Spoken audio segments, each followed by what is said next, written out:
अभिजित दिपके आणि या देशातल्या सर्व तरुणांचं आणि साहजिकच आहे त्यांना न घाबरता समर्थन देणाऱ्या त्यांच्या पालकांचं अभिनंदन करायचं आहे।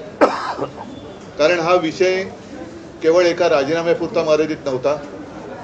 या तरुणांनी देशाला भयाच्या छायेतनं बाहेर काढलेलं आहे। गेले 12 वर्ष जवळपास रोज काही ना काहीतरी दबाव देशाच्या जनतेवरती सरकारकडनं टाकला जात होता।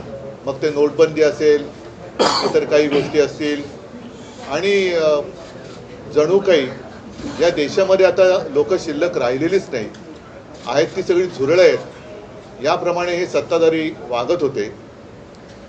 आज मला तो एक डायलॉग आठवला, तो पिक्चर मधला कुठला होता ना, एक मच्छर साला आदमी को, यशवंत सिनेमाचा। तसं एका झुरळाने हुकुमशहाला झुकवलेलं आहे। आणि ज्या तरुणाला झुरळ म्हटलं त्यांनी सुद्धा लक्षात ठेवलं पाहिजे की आपण केवळ खुर्चीत बसलाय म्हणून डोक्यात माज गेला असं वागू नका। देशातली युवा शक्ती ही जर का एकत्र आली तर काय करू शकते त्याची झलक आहे।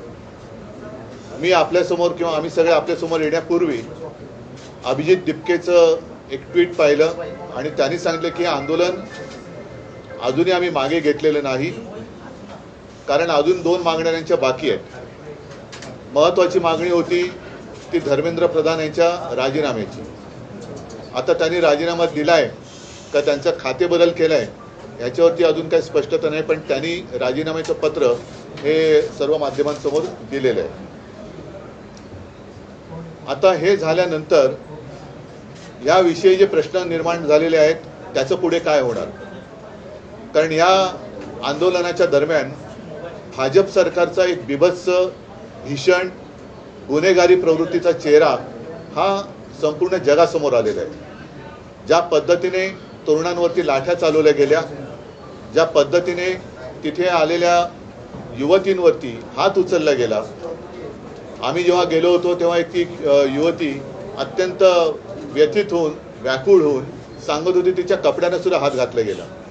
आता या पोलिसांवरती कोण गुन्हे दाखल करणार, आणि साध्या वेशामधले जे गुंड हे तिकडे घुसवले गेले होते यांना शोधून त्यांच्यावरती कारवाई करणार की नाही, आणि एकूणच या विद्यार्थ्यांवरती जर कुठे जर गुन्हे दाखल केले गेले असतील तर हे मागे घेणार आहेत की नाही हे आता अमित शहानी सांगितलं पाहिजे। कारण या पोलिसांवरती ज्यांनी दंडुकेशाही केली, या तरुणांवरती लाठ्याकाठ्या चालवल्या, त्यांच्यावरती जर का कारवाई होणार नसेल तर मग कदाचित ही तरुणाई आता धर्मेंद्र प्रधानांकडनं अमित शहांकडे त्यांचा मोर्चा वळवल्याशिवाय राहणार नाही। असो, मला असं वाटतं की या तरुणांना खास धन्यवाद दिले पाहिजेत। याचं कारण असं, परत एकदा सांगतो की या देशामध्ये जणू काही आता लोक राहतच नाहीत, ही सगळी झुरळं आहेत। आपण काही केलं, कशी मस्ती दाखवली तरी हे चालून घेतली जाते। हा जो काही एक समज किंवा हा जो एक भ्रम भारतीय जनता पक्षाने त्याच्या मस्तवाल सत्ताधाऱ्यांनी निर्माण केला होता, ते चित्र यांनी भुईसपाट करून टाकलेलं आहे। म्हणून यांना मी पुन्हा एकदा धन्यवाद देतो की या देशामध्ये आधुनिक क्रांतीची ठिणगी विझलेली नाही, आधुनिक क्रांतिकारक जन्माला येऊ शकतात, त्याची एक चुणूक या निमित्ताने संपूर्ण जगाला आपल्या देशातल्या तरुणांनी राखून दिलेली आहे। उद्याचा मार्च आहे, हा नक्की होणार आहे, कारण हे एक महत्त्वाचं पाऊल आहे।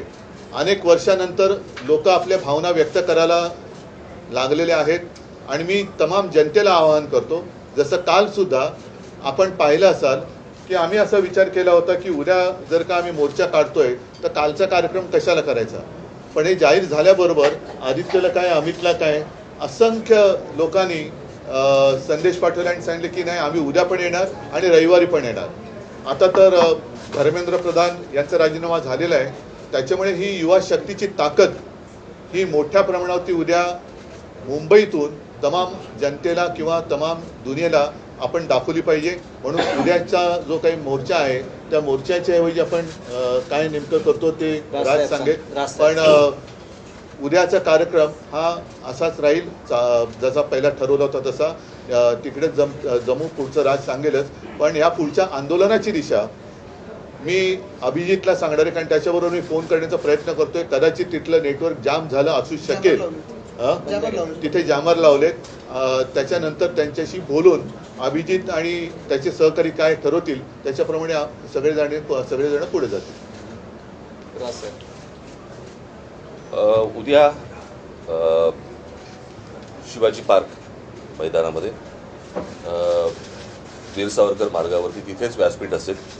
उद्या तिथून सिद्धिविनायकला जे जाणार होतो तर तिथेच असेल आणि तिथेच सगळेजण जमतील. आणि तिथेच खरं तर हा या तरुणाईचा हा विजय आहे, खूप मोठा विजय आहे. याचं जर एका वाक्याचं वर्णन करायचं झालं तर या जेनझीनी सरकारच्या झिंग्या उपटलेल्या आहेत आणि त्यांना जमिनीवरती पूर्णपणे आणलेलं आहे. हा मला असं वाटतं खूप मोठा विजय या तरुणांचा आहे. त्याच्यामध्ये दिपकेंचा त्याच्यामध्ये खूप मोठा वाटा आहे. आणि जे आज राजीनामा कधी कुठच्याही गोष्टीला मस्तवालपणे उत्तर देणारं जे सरकार आहे त्या सरकारला माघार घ्यावी लागली एवढ्या मोठ्या प्रमाणावरती. एवढं मोठं आंदोलन आज देशभर उभं राहिलं आहे आणि त्याचा जल्लोष मला असं वाटतं होणं गरजेचं आहे. आणि त्याच्यासाठी म्हणून उद्या सगळेजण शिवाजी पार्कला तिथे जमतील. आतापर्यंत जो रोष होता तो केवळ धर्मेंद्र प्रधान यांच्यावर नव्हता, तर आता रोष जो आहे तो पंतप्रधान यांच्यापर्यंत. मी कालच म्हटलं होतं की हा जो राग आहे आता हा प्रधानांवरून पंतप्रधानांवरती गेलेला आहे. आणि एक गोष्ट तुम्हाला सांगतो की याच्या पुढचे जे काही निर्णय आहेत हे मला असं वाटतं अभिजित दिपके हे जे घेतील त्याला आमचा पूर्णपणे पाठिंबा असेल. त्यांनी ह्या गोष्टी सुरू केलेल्या आहेत, निर्णय त्यांनीच घ्यायचा आहे आणि ते ज्या प्रकारचे निर्णय घेतील त्याला मला असं वाटतं देशातला तरुण पाठिंबा देईल. साहेब, ही घटना राजीनाम्याचं पत्र दिल्यानंतर देवेंद्र फडणवीसांना अमित शहानी दिल्लीत बोलावून घेतलेलं आहे. कदाचित महाराष्ट्रामधून पुढचा शिक्षण मंत्री असण्याची शक्यता वर्तवली जाते, तर याच्यावरती तातडीने बोलवून घेतलं. तुम्हाला काय वाटतं? तुम्हाला जेवढी बातमी कळली तेवढीच आम्हाला कळली. ह्याच्या पलीकडे आम्हाला काहीच माहित नाही. राजसाहेब आणि उद्धवजी, तुम्ही महाराष्ट्रातले प्रमुख राजकारणी आहात, असं अचानक तातडीनं देवेंद्र फडणवीसांना दिल्लीत त्यांचे पक्षश्रेष्ठी बोलवतात धर्मेंद्र प्रधानांच्या राजीनाम्यानं. तुमचा अंदाज काय? नाही काय हे बघा, आता हे इतक्या वेळा गेले आहेत आजपर्यंत बरं का. त्यांच्यामध्ये तर इतकं ती चुरस आहे की शिंदे गेले की मग ते आले परत की फडणवीस जातात, मग फडणवीस आले की मग शिंदे जातात. त्याच्यामुळे हे खूपदा झालेलं आहे. आत्ताच्या सिच्युएशनमध्ये हे का गेलेत मला असं वाटतं त्यांनी सांगितल्याशिवाय आपल्याला कळणार नाही किंवा तिकडे काय वरती निर्णय झाल्याशिवाय आपल्याला आत्ता काही कळणार नाही. कारण जशी तुम्ही आत्ता बातमी ऐकली तशी आम्ही पण आत्ताच ऐकलेली आहे. त्याच्यामुळे आत्ता याच्यावरती आत्ता या क्षणाला काय बोलण्यात अर्थ नाही. मन की बात होणार असं काहीतरी म्हटलं जातं. मन की बात होणार असं म्हटलं जातं. खरं चला. सर, न्यायाधीशांचं कशा प्रकारे आभार मानाल, कारण त्यांच्या जे सोनम वांगचुक सर न्यायाधीशांच्या ज्या बोलण्यावरून हे सगळं उभं राहिलं त्यांच्या. नाही, सोनम वांगचुक यांना धन्यवाद आम्ही दिलेच आहेत, कारण मधल्या काळामध्ये ते स्वतः येऊन मला भेटूनही गेले होते. त्यांना तिथून त्यांचं अपहरण करण्याच्या 1-2 दिवस आधी मी त्यांच्याशी फोनवरून बोललो सुद्धा होतो. मी स्वतः त्यांना विनंती केली होती, पण सोनम वांगचुक त्यांच्या उपोषणावरती ठाम होते. 26 दिवस एका विषयासाठी उपोषण करणं ही साधी गोष्ट नाही आहे. आणि ज्यांनी या युवकांच्या पाठी आपली शक्ती उभी केली त्या सगळ्यांना मी धन्यवाद देतो. आणि एक गोष्ट नक्की की आता यापुढे या देशात आपण हुकुमशाही करू शकत नाही, आणू शकत नाही, हे ह्या एका घटनेने अधोरेखित झालेलं आहे. ज्या वेळेला हुकुमशाही करण्याचा प्रयत्न करेल त्यावेळेला हे तरुण त्याला चिरडून टाकल्याशिवाय राहणार नाही. उद्या जो आम्ही सगळेजण तिथे आहे ते ह्या संपूर्ण तरुणांचं खऱ्या अर्थाने अभिनंदन करण्यासाठी म्हणून तो तिथे जल्लोष होईल. पत्रामध्ये त्यांनी उल्लेख केला आहे की मी कधी असं विचार करत होतं की मुलांचं भविष्य खराब व्हावं, जे माफी आहेत त्यांच्या हातून तर कधीच मी विचार करत होतं की मुलांचं भविष्य खराब व्हावं. प्रधान यांनी राजीनामा पत्र देताना मी तुम्हाला एक गोष्ट सांगतो, कदाचित तुम्हाला माहिती असेल, याच्या अगोदर ज्या वेळेला भारतीय जनता पक्ष ज्याला विरोधी पक्षामध्ये होतं, रेल्वे अपघात झाल्यावरती ते रेल्वे मंत्र्याचा राजीनामा मागायचे की नाही? रेल्वे मंत्री बसला असायचा का ड्रायव्हिंग सीटवर? बरोबर की नाही? एक ड्रायव्हर असायचा ज्याच्या काहीतरी चुकीच्या गोष्टीमुळे रेल्वे अपघात व्हायचा आणि हे राजीनामा मागायचा रेल्वे मंत्र्याचा ना.